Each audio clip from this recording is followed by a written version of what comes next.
하나님 말씀 같이 받도록 하겠습니다. 사도행전 9장 1절부터 내용은 22절까지인데요. 9절까지만 읽도록 하겠습니다. 사도행전 9장 1절부터 9절까지의 말씀입니다. 자, 우리 교독할까요? 제가 먼저 읽겠습니다. 사울이 주의 제자들에 대하여 여전히 위협과 살기가 등등하여 대제사장에게 가서 유대 여러 회당에 가져갈 공문을 청하니 이는 만일 그 도를 따르는 사람을 만나면 남녀를 막론하고 결박하여 예루살렘으로 잡아오려 합니다. 사울이 길을 가다가 다메섹에 가까이 이르더니 호련히 하늘로부터 빛이 그를 둘러 비추는지라. 땅이 엎드러져 들으매 소리가 있어 이르시되 사울아 사울아 내가 어찌하여 나를 박해하느냐 하시거늘 대답하되 주여 누구시니까 이르시되 나는 네가 박해하는 예수라. 너는 일어나 시내로 들어가라. 내가 행할 길을 내게 이를 자가 있느니라 하시니 같이 가던 사람들은 소리만 듣고 아무도 보지 못하여 말을 못하고 서 있더라. 사울이 땅에서 일어나 눈은 떴으나 아무것도 보지 못하고 사람의 손에 끌려 다메섹으로 들어가서 같이 읽겠습니다. 사흘 동안 보지 못하고 먹지도 마시지도 아니하니라. 아멘.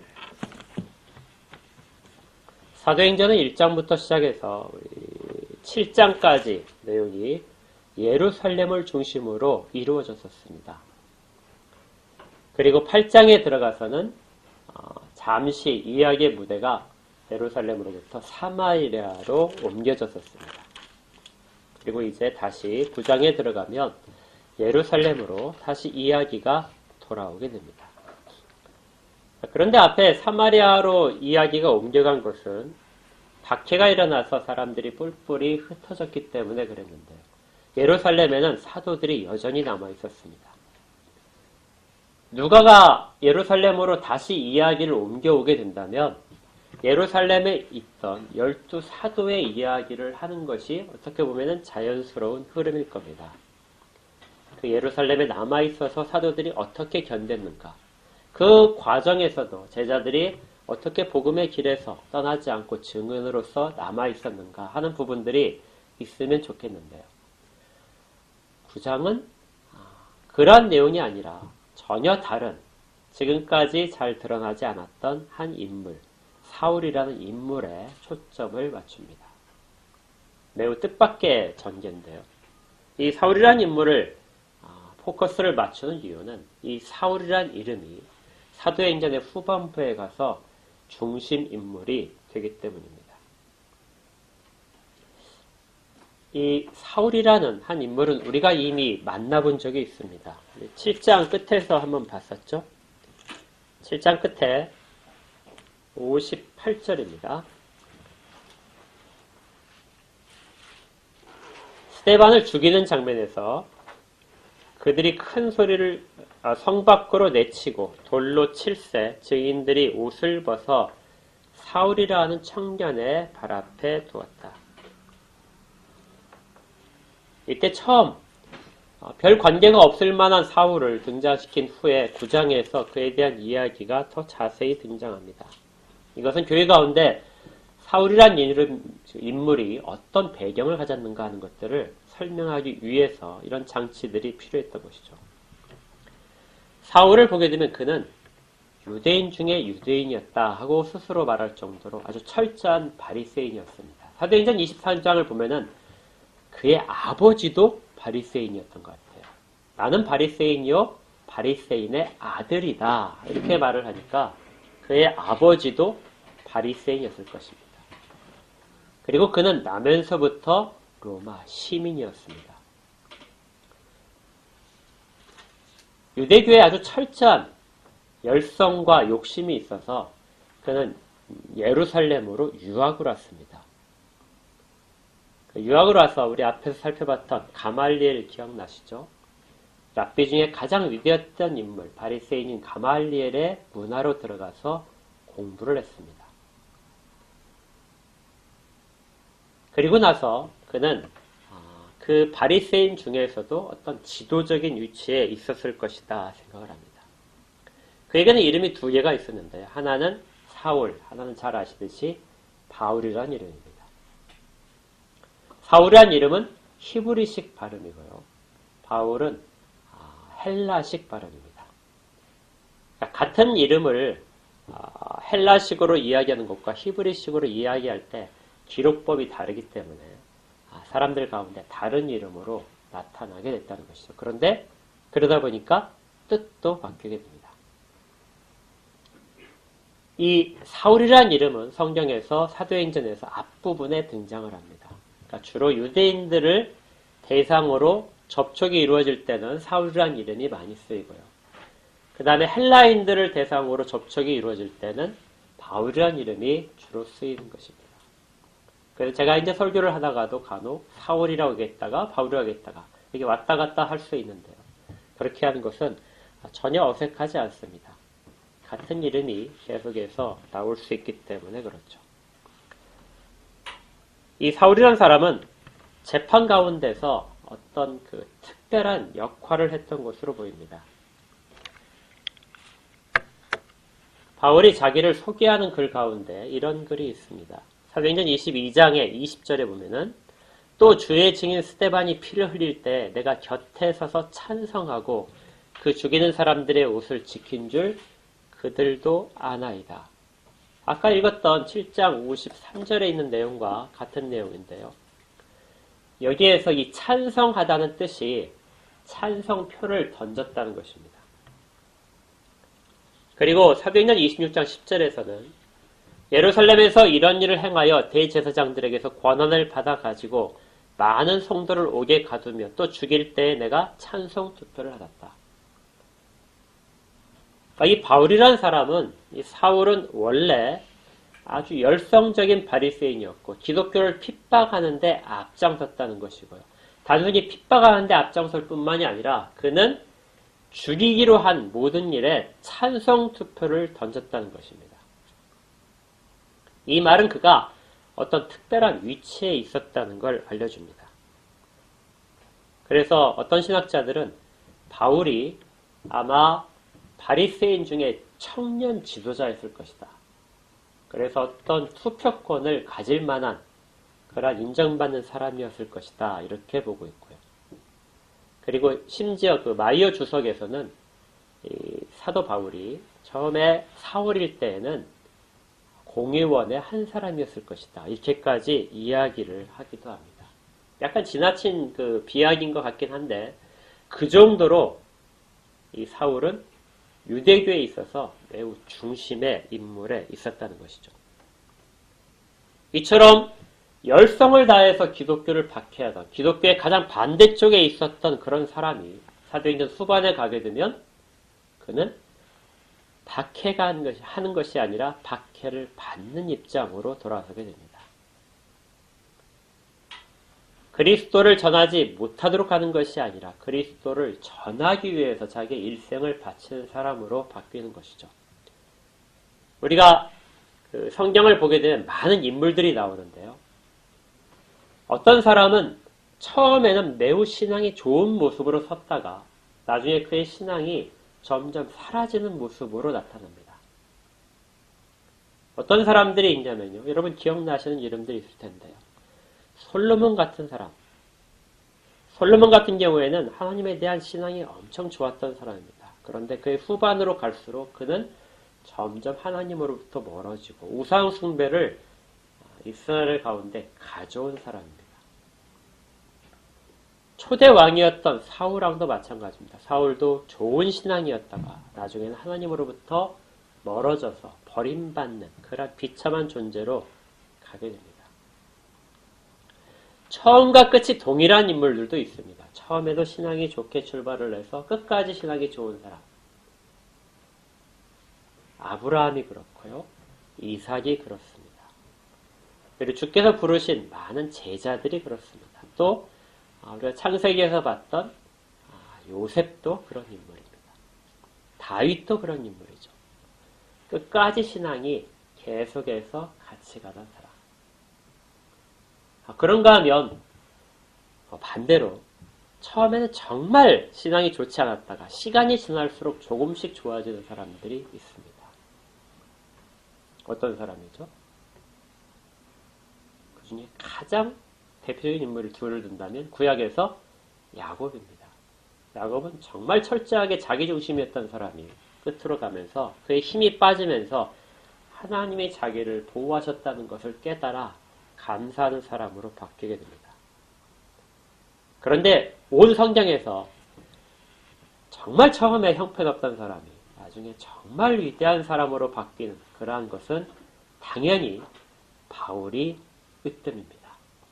성경에 있는 사람 중에 회개를 얘기할 때 회개의 가장 대표적이고 정점에 있는 사람이 이 바울인 것이죠. 그렇다면 그의 일생이 어떻게 이렇게 극적으로 바뀌었을 수 있을까요? 완전히 180도로 바뀌는 인생. 그런 인생을 찾기가 매우 어려운데요. 이 바울은 어떻게 하면 그렇게 될 수 있었는가? 오늘 사도행전 9장에서 읽었던 그 사건이 계기가 됐습니다. 바울은 그렇다면 이 사건을 자기가 어떻게 이해하고 있었을까요? 또 교회는 이 바울이라는 사람에 일어난 일들을 어떻게 사람들에게 이해시키고 그것들을 인정할 수 있었는가 하는 부분을 우리가 오늘 살펴볼 것입니다. 어떤 사람들은 이렇게 생각을 합니다. 이전에 핍박자였던 사울이 사도인 바울로 이름이 바꾼 그 신분이 바뀌게 되는 과정이 점진적으로 일어났을 것이다.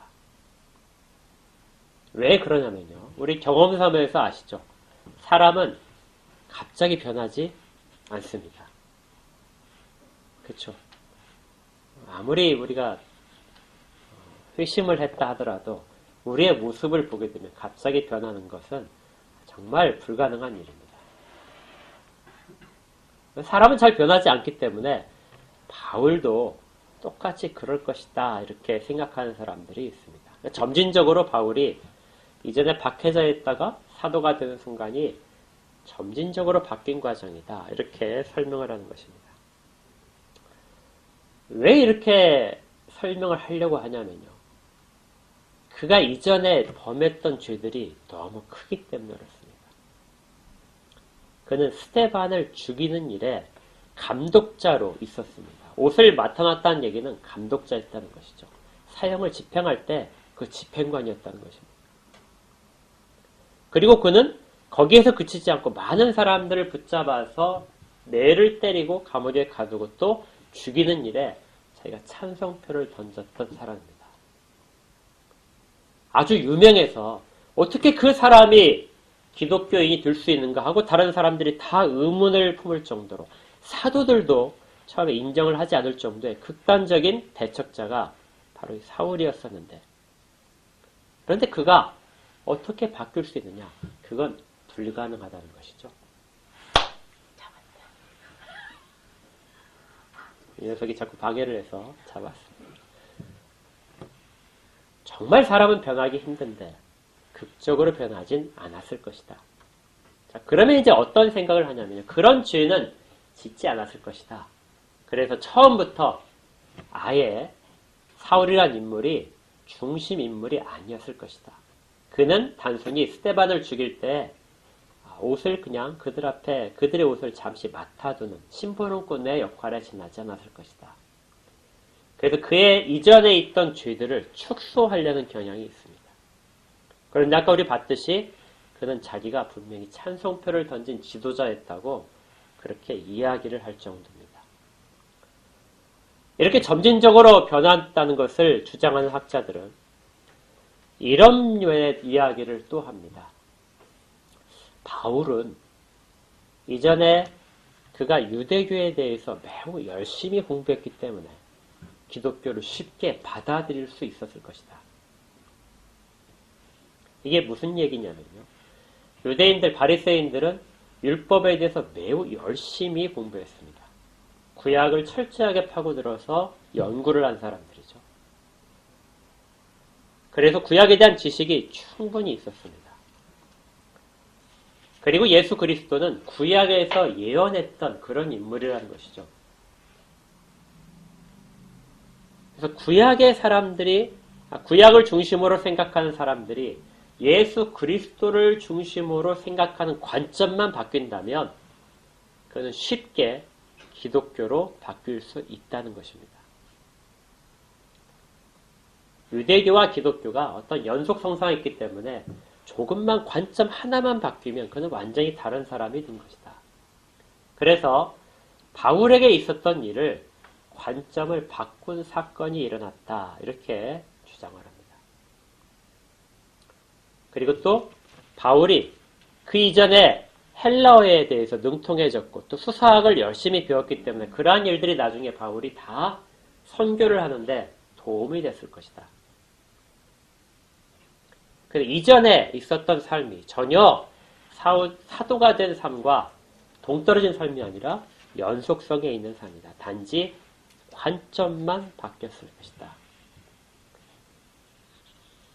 저도 어느 정도 그런 것들이 타당하다는 것을 인정합니다. 그가 나중에 사도가 되었을 때도 그의 헬라어 지식과 그다음에 수사학적인 능력들이 충분히 발휘가 돼서 우리에게 지금까지 기록되는 모든 바울 서신들이 매우 체계적으로 이해될 수 있도록 논리적으로 기록된 것도 맞습니다. 그런데 성경이 바울의 이야기를 할 때는 점진적인 변화를 말하지 않습니다.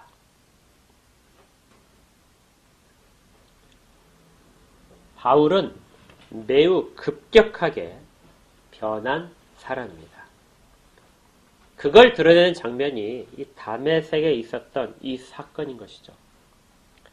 우리 한번 다시 성경 본문으로 가서 내용을 한번 보겠습니다. 사울이 여전히 살기등등하게 기독교인들을 핍박하는 그 당시에 다메섹의 기독교인들이 많이 피신을 해서 모여있다는 정보가 들렸습니다. 그러자 사울은 대제사장에 가서 그곳에 가서 내가 다 끌어오겠습니다. 그러니까 그곳 회당에 나를 추천하는 내 신분을 보장하는 보증서와 권한을 위임하는 증명을 주십시오. 그럼 내가 가서 다 잡아오겠습니다. 그래서 여러 사람과 같이 다메섹, 시리아에 있는 다메섹으로 떠나게 됐습니다. 그런데 다메섹에 거의 가까이 갔을 때 그때 사울이 호련히 하늘로부터 빛이 임하는 것을 목격하게 됩니다. 이 빛은 사울을 감쌌고 그리고 그는 땅에 엎드려졌다가 음성을 듣게 됩니다. 사울아, 사울아, 네가 어찌하여 나를 박해하느냐?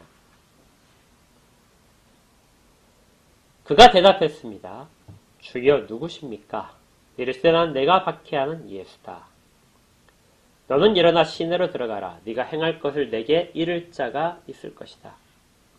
아무도 이러한 일들을 경험하지 못했는데 유독 사울만이 경험했다고 7절은 말합니다. 같이 가던 사람들은 소리만 듣고 아무도 보지 못하여 말을 못하고 서 있었다. 엎드린 사람은 누구뿐이라고요? 사울 혼자입니다. 다른 사람들은 무슨 일이 일어나는지를 정확히 파악을 하지 못하고 있었고요.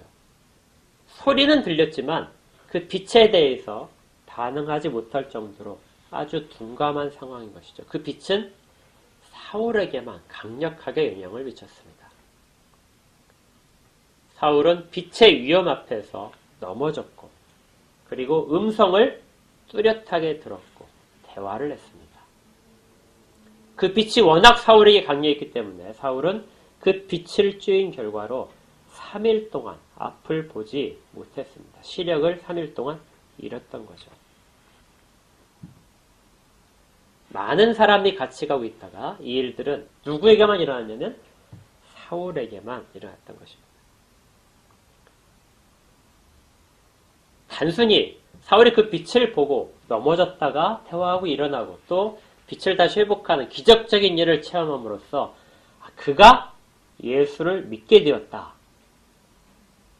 이렇게 해석을 할 수도 있지만 이 성경 본문은 사실은 조금 더 많은 것들을 담고 있습니다. 여기에 보게 되면 4절을 한번 보십시오. 거기 동그라미를 하나 해놓으시면 좋은데요. 땅에 엎드려졌다.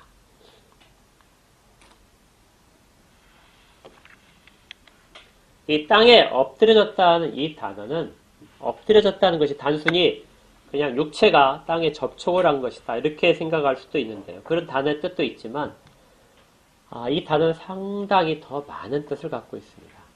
어떤 뜻이 있냐면 죽었다는 뜻도 있어요. 성경에서 엎어졌다는 뜻은 넘어졌다는 뜻도 있지만 죽었다 하는 뜻이 있을 것입니다. 그리고 또 가끔은 왕 앞에 완전히 자기의 낮춤을 드러내기 위해서 엎드리는 것, 납작 엎드리는 상황을 묘시할 때도 이 엎드렸다는 단어를 사용을 합니다. 그런데 이것과 짝을 이루는 단어가 여기 하나가 더 나옵니다. 6절에 보니까 어떤 단어가 나왔냐면요. 일어나라. 6절에 원래 원어를 보게 되면 일어나라 하고 이렇게 명령으로 나옵니다. 그리고 8절에 사울이 땅에서 일어나게 됩니다.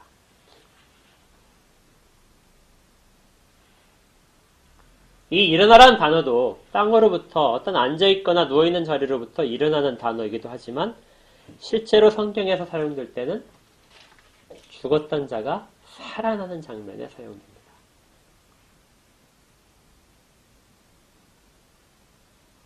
주님이 죽은 자를 일으키실 때 그 일으켰다는 말이 바로 이 단어로 나오는 것이죠. 그렇다면 사도 사울이 넘어진 것과 일어난 것은 단순히 그냥 그가 한 연속된 동작을 한 것이 아니라 신학적으로 볼 때는 이 부분은 완전히 그가 죽었고 새로 부활한 존재가 되었다는 것을 이중적으로 암시하고 있는 것입니다.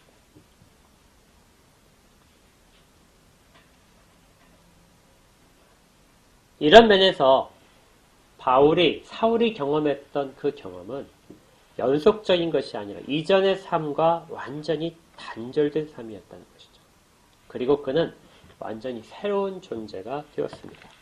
이러한 것들은 그의 고백 가운데 무수히 드러납니다. 하나의 예를 들면요. 빌립보서 3장을 보시면 찾아보는데 이제 시간이 좀 부족하니까 그냥 여기 앞에 있는 화면에 있는 것으로 같이 해보도록 하겠습니다. 내가 율법으로는 바리새인이요 열심으로는 교의를 박해하고 율법의 의로는 흠이 없는 자라. 그러나 무엇이든지 내게 유익하던 것을 내가 그리스도를 위하여 다 해로 여길 뿐더러 또한 모든 것을 해로 여김은 이전에 그가 자랑 삼아서 그의 일생을 바쳐서 열심히 살았던 모든 것들을 다 어떻다고요? 해로 여긴다. 그런데 자기의 자랑거리만 해로 여기는 것이 아니라 어떤 것도요? 이전에 내가 갖고 있었던 살았던 모든 것들이 다 해다. 내게 유익이 되지 않고 나를 해롭게 하는 것들이 이전의 내 모든 삶이라는 것입니다. 내 주 그리스도 예수를 아는 지식이 가장 고상하기 때문이다. 내가 그를 위하여 모든 것을 잃어버리고 배설물로 여김은 그는 예수 그리스도를 만나자 그 이전에 있던 모든 것을 어떻게 했다고요? 잃어버렸다는 것입니다. 그리고 그것에 대한 기억도 하지 않는다는 것이죠. 이것은 그가 그리스도를 알았기 때문인 것입니다. 그리스도를 얻고 그 안에서 발견되려 합니다. 단순히 구약에 있는 지식이 충분히 있다가 관점만 바뀌어서 그 지식들이 다시 조합되면서 예수 그리스도를 믿게 된 것이 아니라 바울의 고백은 어느 한순간에 자기의 모든 것이 바뀌었다는 것입니다. 그리스도를 얻는 그 순간 이전의 모든 것들을 다 잃어버렸다. 그리고 자기도 그것들을 다 해롭게 여긴다. 이전의 모든 것이 다 내게는 해로운 것이었다. 그는 과거와 완전히 단절된 존재로서 서게 되는 것입니다.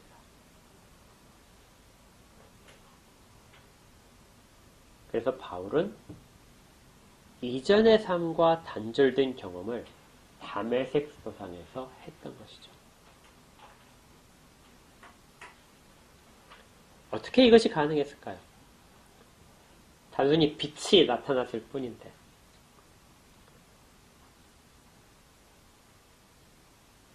바울이 이 빌립보서를 쓴 것은 감옥에 있을 때였습니다. 자기의 앞날이 어떻게 될지 모르는 감옥에서 앞날이 불안했을 때 그때 회상을 하면서 자기가 감옥에 갇혀있는 상황은 절망적인 상황이죠. 절망적인 상황이라면 과거의 일들이 어떤 추억으로서 남아있을 수도 있을 텐데요. 그런 모든 것들을 다 지금 생각해도 이전에 생각해도 여전히 내 아이의 인생에서는 내가 지금 감옥에 있는 비참한 환경이지만 이 지금에 있는 상황이 나는 가장 고상한 지식을 가진 상황이다. 이전에 내가 오히려 사람들을 잡아서 감옥에 가두는 그 상황에서 했던 모든 것들은 다 내게는 정말 부끄럽고 배설물과 같은 시기였다. 이것이 바울의 변화였었습니다. 이렇게까지 바뀐 이유가 무엇일까요?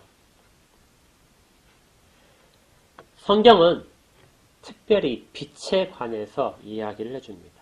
사울이 다메섹으로 가는 거의 도달했을 때 그때 본 것이 뭐냐면 빛이었는데요. 잘 보시면은 3절에 이렇게 되어 있습니다. 다메섹에 가까이 이르더니 호련히 하늘로부터 빛이 그를 비추었다. 이 경험은 매우 특별해서 계속해서 바울이 나중에도 쓰고 있는데요. 사도행전 22장에도 나타나고 26장에도 나타납니다.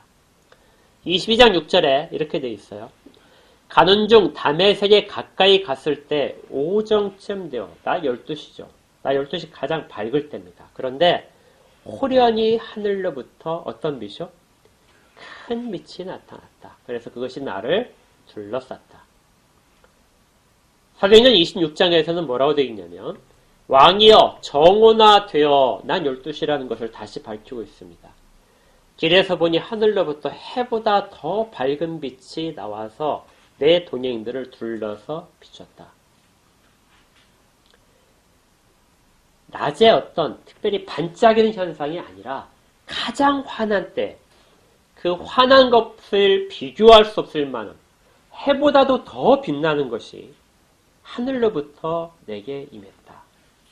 하늘로부터 임하는 이 빛, 이것은 성경에서 사도들이 누차 얘기했던 예수 그리스도, 하나님의 본체이십니다.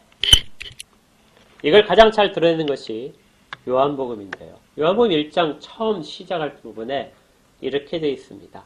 태초에 말씀이 계시니라. 이 말씀이 하나님과 함께 계셨으니 이 말씀은 곧 하나님이다.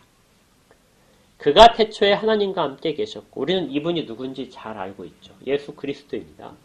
만물이 그로 말미암아 지은 바 되었으니 지은 것이 하나도 그가 없이 된 것이 없느니라. 그 안에 생명이 있었으니 이 생명은 사람들의 무엇이라고요? 빛이다. 빛이 어둠에 빛이 돼 어둠이 깨닫지 못하더라. 예수 그리스도가 빛이라는, 그래서 어둠을 물리치는 그 빛의 자체로서의 속성을 갖고 있다는 것을 요한이 가장 잘 드러내고 있습니다. 그리고 이 빛은 그냥 단순한 빛에 머물지 않습니다. 오직 그에게만 죽지 아니함이 있고 가까이 가지 못할 빛에 거하시고 어떤 사람도 보지 못하였다. 이 빛은 사람을 살리는 속성이 있습니다. 아까 생명이라고 그랬죠. 빛은 생명의 속성, 사람을 다시 살리는 속성, 어둠에 물들어 있는 사람을 다시 끌어내는 속성이 있습니다. 그래서 바울은 이렇게까지 고백을 합니다. 고린도서 4장 6절인데 이건 같이 한번 읽을까요? 고린도서 4장 6절 시작. 어두운 데에 빛이 빛이라 말씀하셨던 그 하나님께서 예수 그리스도의 얼굴에 있는 하나님의 영광을 아는 빛을 우리 마음에 비추셨느니라. 바울이 지금 인용하는 것은 어둠에 어두운데 빛이 빛이라 말씀하셨던 것은 창세기 1장 3절을 인용하고 있는 겁니다. 하나님이 어둠을 물리치기 위해서, 어둠을 빛과 나누기 위해서 어두운데 빛이 빛이라 하심으로써 빛의 광명이 나타났듯이, 그렇게 지금 예수 그리스도께서 사람들의 마음 가운데 어떤 상태로 오신다고요? 빛으로 비추고 계신다.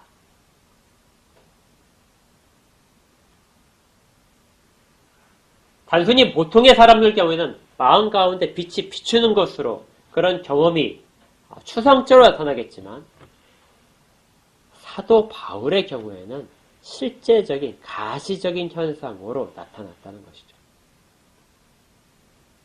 이 빛은 사람들의 관념에만 있는 빛이 아니라 실제하는 빛입니다. 햇빛보다도, 태양보다도 훨씬 더 밝고 훨씬 더 큰 빛, 어떤 것도 그 밝기를 비교할 수 없는 실제적인 빛이 사울에게 나타났던 것이죠. 그래서 그는 창세기에 있던 것처럼 새로운 창조처럼 새로 창조된 존재가 되었다고 스스로를 이야기하는 것입니다.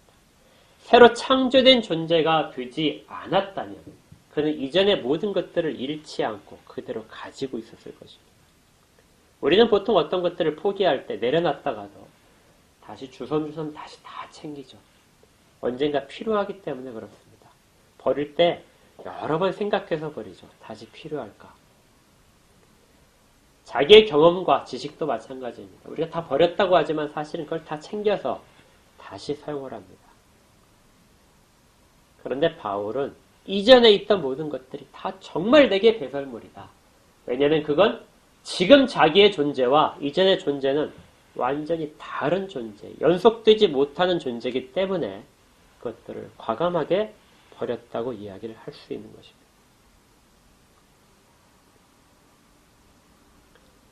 그리고 이 과정에서 특별히 그는 새로운 경험 하나를 더하게 됩니다. 이건 우리에게도 지금도 일어나는 경험인데요. 우리가 이제 그 사울이 겪었던 일들을 이렇게 이야기하다 보게 되면 이런 느낌이 듭니다. 그럼 우리에게도 추상적인 빛이 아니라 정말 지금 빛이 비쳐서 우리가 길을 가고 있는데 갑자기 아무도 모르지만 엄청나게 밝은 빛이 나타나서 내가 예수다. 네가 그렇게 우습게 하는 그 예수가 나다. 나를 따르라. 이렇게 얘기한다면 우리도 쉽게 따르지 않을까요? 그런 기적이 있다면 바울이 문제겠습니까? 더한 위치에 있다 하더라도 우리가 얼마든지 순종을 하겠죠. 그래서 바울은 우리가 어떤 기적을 체험하기 원하는 그런 어떤 특별한 대상처럼 생각될 수도 있습니다. 그런데 성경은 이 바울의 특별함과 연이어서 다른 이야기 하나를 더 담고 있습니다. 우리가 읽지 않았지만 10절에 보니까 그때 다메섹에 아나니아라고 하는 제자가 있었습니다. 주께서 환상 중에 불러 이르시되 아나니아야 하시거늘 대답하되 주여 내가 여기 있나이다. 11절에 주께서 이르시되 일어나 직가라는 거리로 가서, 이 문장을 잘 보시면요. 10절과 11절 거기서 많이 본 듯한 문장 구조지 않습니까?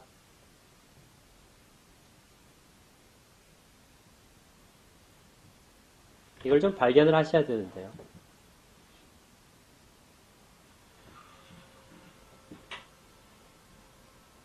어디에서 보신 것 같아요?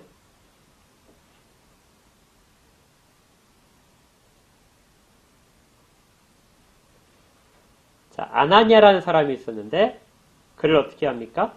주께서 환상 중에 불러 이르셨습니다. 아나니아야 하시거늘 대답하되 주여 내가 여기 있나이다. 주께서 이르시되 일어나 직가라 하는 거리로 가라.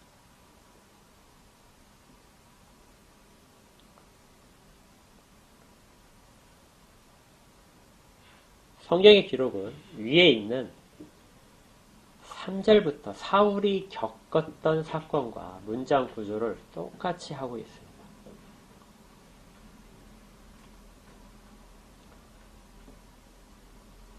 3절에는 사울만이 경험하는 아주 특별한 현상들이 기록되어 있을까요? 10절에는 아나니아라고 하는 사람이 경험하는 특별한 환상이 있었습니다. 그 환상의 내용이 뭐냐면 부르심이 있었죠. 4절에 보니까 사울아 사울아 부르셨습니다. 그리고 10절에 보니까 아나니아야 하고 부르시죠. 대답도 비슷합니다. 5절에 주여 누구십니까? 10절에는 주여 내가 여기 있나이다.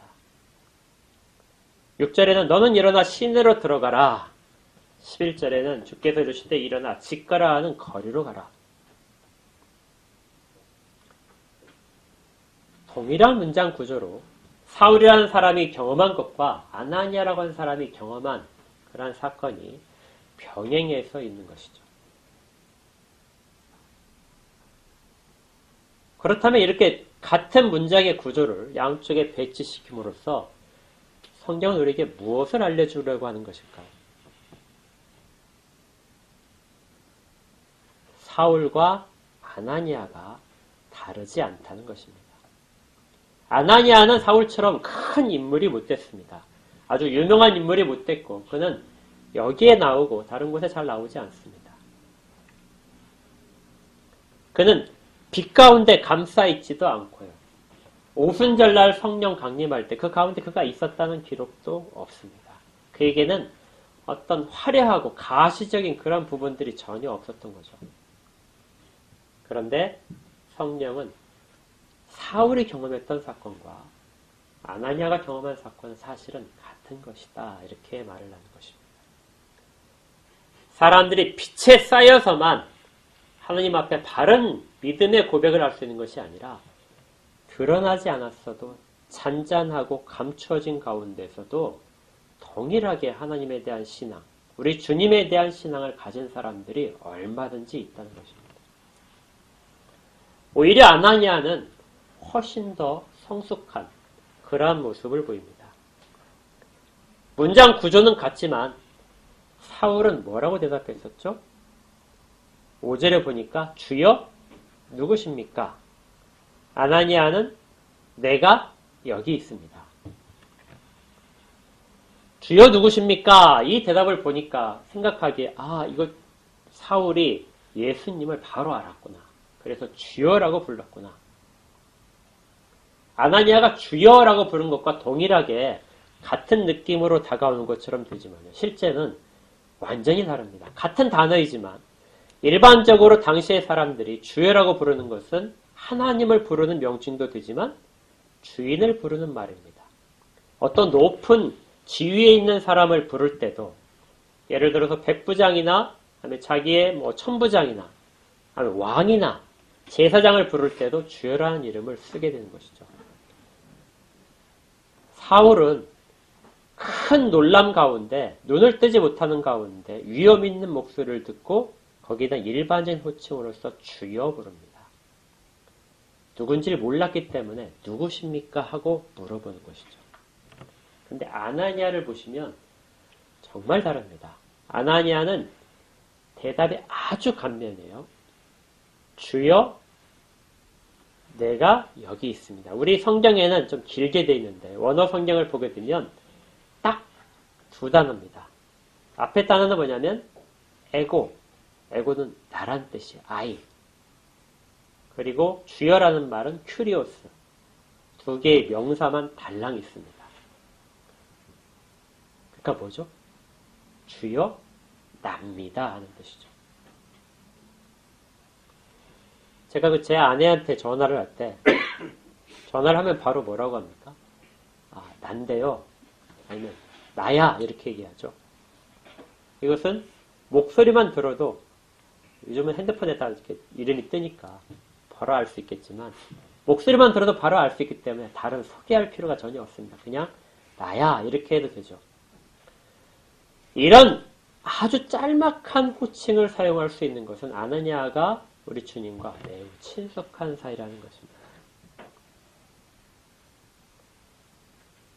주께서 아나니아를 부르실 때 아나니아는 주님이 부르신다는 것을 바로 알았습니다. 그래서 이런 단어로서 아이라는 접니다. 이렇게 주께서 찾으신 자가 지금 여기 있습니다. 접니다 하고 대답을 했던 것입니다. 우리에게 만약에 주님이 지금 나타나셔서 우리의 이름을 부르신다면 여러분들은 어떻게 질문하실 겁니까? 사울처럼 누구십니까? 하고 물을 것 같습니까? 아니면 접니다 주님 이렇게 말씀하시겠어요? 한 번도 주님의 음성을 들어보지 못해서 낯설어서 대부분이 다 누구십니까? 하고 대답할 겁니다. 그런데 아나니아는 그렇지 않았다는 것이죠. 그래서 비슷한 경험이 일어나는데 완전히 대조되는 상황이 그 가운데 담겨 있습니다. 아나니아는 이미 예수 그리스도 가운데 충분히 들어와 있는 자로 그런데 은혜 가운데 거하는 자였기 때문에 그렇죠. 이렇게 볼 때 사울이 경험했던 빛 가운데 있는 그 가시적인 정말 처음으로서 나타났던 그런 경험은 사실은 이후에 있는 모든 그리스도인들이 경험하는 빛 가운데 들어가는 일에 대한 상징성을 가진 사건일 뿐입니다. 그 한 개인을 변화시키고 그 빛이라는 실체가 추상적인 개념이 아니라 실제하는 개념이다. 그리고 빛의 세계는 우리 가운데 이미 들어와 있다. 마치 오순절날 12사도가 그리고 많은 제자들이 경험했던 것처럼 성령이 임하실 때 불의 혀같이 갈라지고 바람소리같이 요란한 가운데 그들 가운데 임하셨던 그런 모습이 가시적으로 나타나는 것은 위에 모든 사람들이 받게 되는 성령에 대한 어떤 이것이 모범이다 하고 보여주는 것이 아니라 그것들의 가시적인 상황으로서 실제하는 것이다 하는 것을 나타나기 위해서 주어진 것처럼 사울의 경험도 우리가 모두 다 빛 가운데 새로 창조된 존재라는 것을 드러내기 위해서 이렇게 가시적으로 나타났던 것입니다. 이건 개인의 경험을 넘어서 이제 모든 오고 오는 모든 세대 가운데 주를 믿는 자들 가운데 동일한 일들이 그들 가운데 일어나고 있음을 나타내주고 있는 거죠.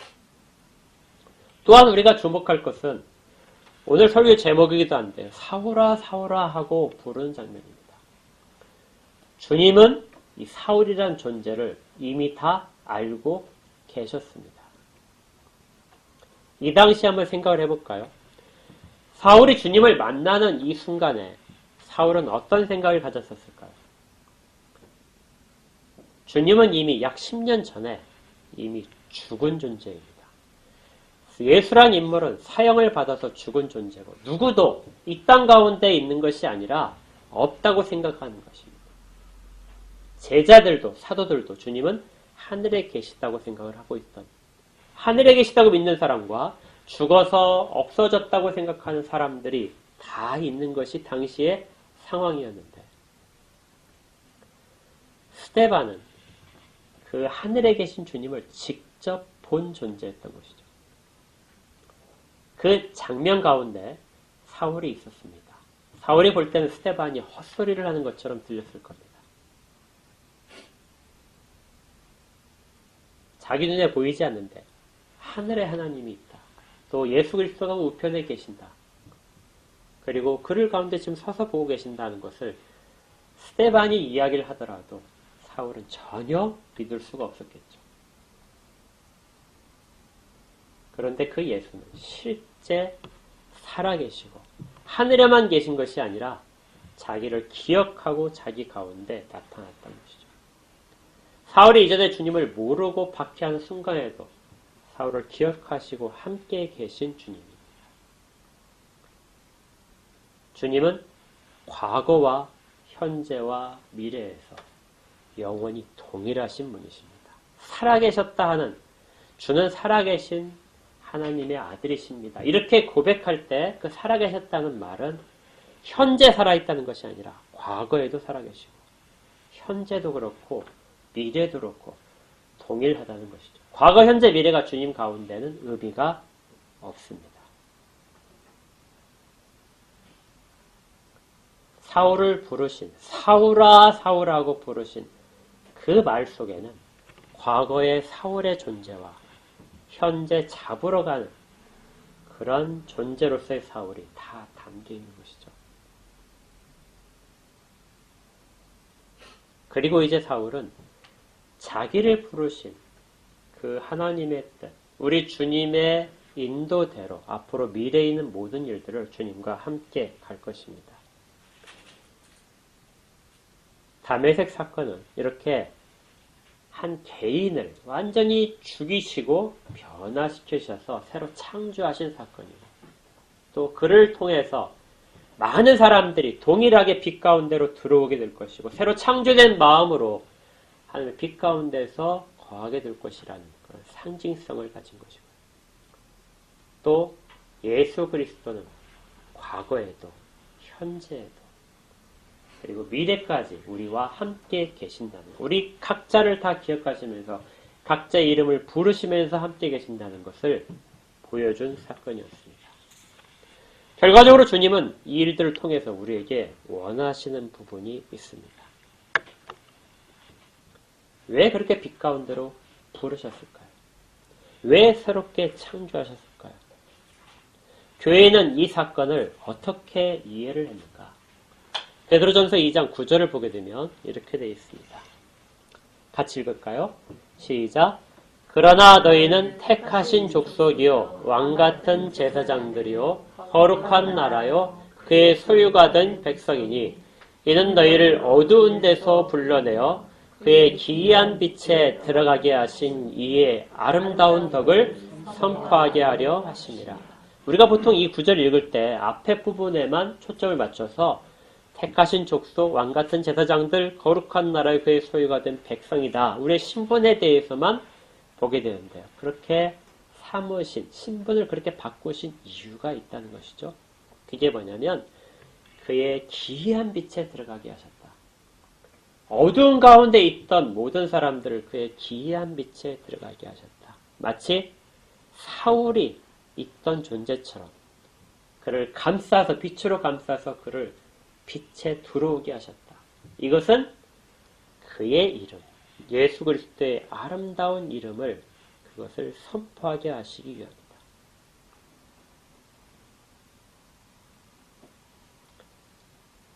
새로 창조된 빛에 감싸서 빛 가운데 들어온 존재들은 예수 그리스도를 전하지 않을 이유가 없습니다. 자연스럽게 그는 예수 그리스도를 입에 담게 되고 그를 전하게 됩니다.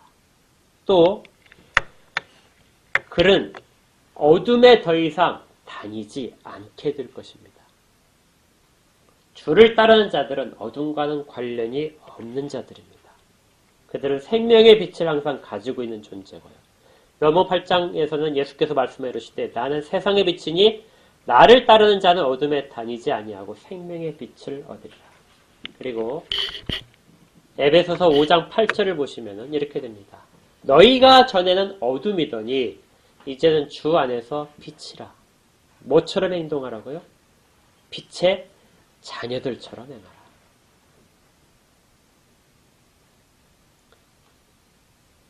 우리가 이 부분에서 아직도 그것을 의미를 정확히 깨닫지 못하기 때문에 빛의 자녀처럼 행하지 못하는 것입니다.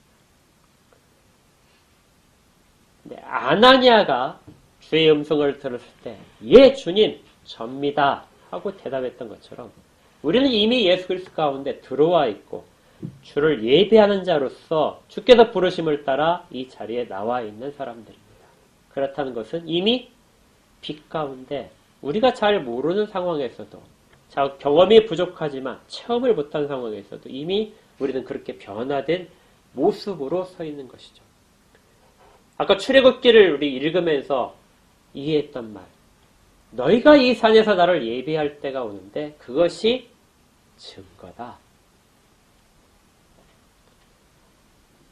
너희가 빛을 보고 새로 창조된 존재라는 증거는 무엇이냐? 너희가 빛 가운데서 행할 때 그것이 증거다 하는 것입니다.